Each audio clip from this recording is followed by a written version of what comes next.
স্বাস্থ্যকর অথচ সুস্বাদু এই দুটো জিনিসই কিন্তু এই একটা মাত্র রেসিপির মধ্যে আমরা পেতে পারি।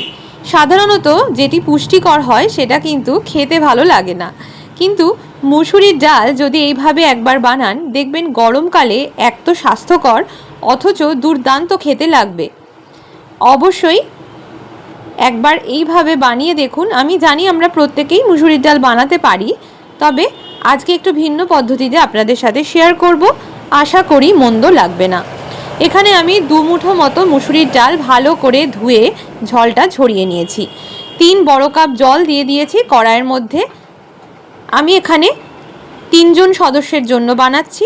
আপনাদের যতটা সদস্য আপনারা সেই বুঝে পরিমাণ বাড়াবেন অথবা কমাবেন। জলটা ফুটে উঠতে শুরু করলে মুসুরির ডালটা যেটা আমি ধুয়ে রেখেছিলাম সেটা দিয়ে দিলাম। খুন্তি ততক্ষণ অবধি জলে স্পর্শ করব না যতক্ষণ না ডালগুলো একদম সেদ্ধ হচ্ছে। নুন আর হলুদ দিয়ে দেব সামান্য পরিমাণে।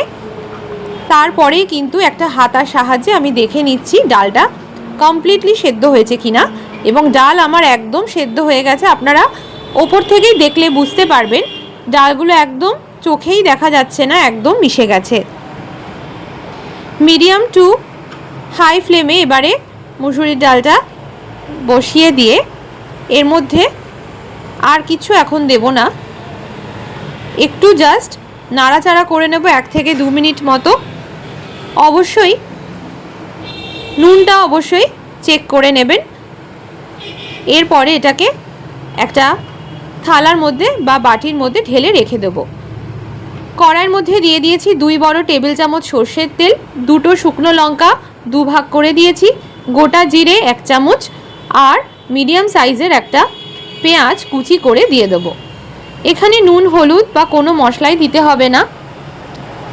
সামান্য একটু সর্ষের তেলের মধ্যেই পুরোটা নাড়াচাড়া করে নেব 1 থেকে 1.5 মিনিট মতো মিডিয়াম ফ্লেমে।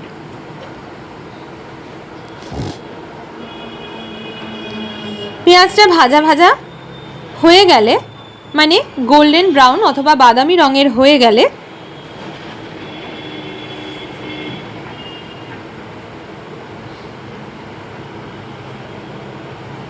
তারপরেই কিন্তু সেদ্ধ করে রাখা ডালটা মেশাবো। তবে অবশ্যই পেঁয়াজটা একটু লাল করে আগে ভেজে নেবেন। এইভাবে মুসুরির ডাল একবার বানিয়ে দেখুন, অসাধারণ কিন্তু খেতে লাগে। সেদ্ধ করে রাখা মুসুরির ডালটা আমি দিয়ে দিলাম।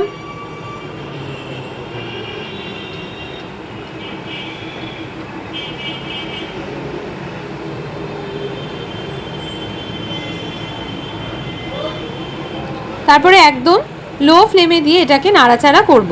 এটা কিন্তু একদম লোতে দিয়ে দেবেন। মিডিয়াম ফ্লেমে দিলে ডালটা কিন্তু আরও মোটা হয়ে যাবে, তখন খেতে ভালো লাগবে না। এটা সামান্য একটু মোটা হলেই খেতে সুন্দর লাগে। এরপরে আমি ওপর থেকে সামান্য একটু নুন দিয়ে দিচ্ছি। নুনটা একটু পরিমাণে কম ছিল।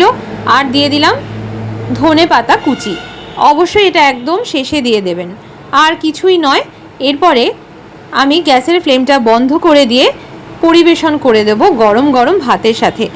আশা করি আজকের এই মুসুরির ডালের দুর্দান্ত রেসিপিটা আপনাদের ভালো লেগেছে।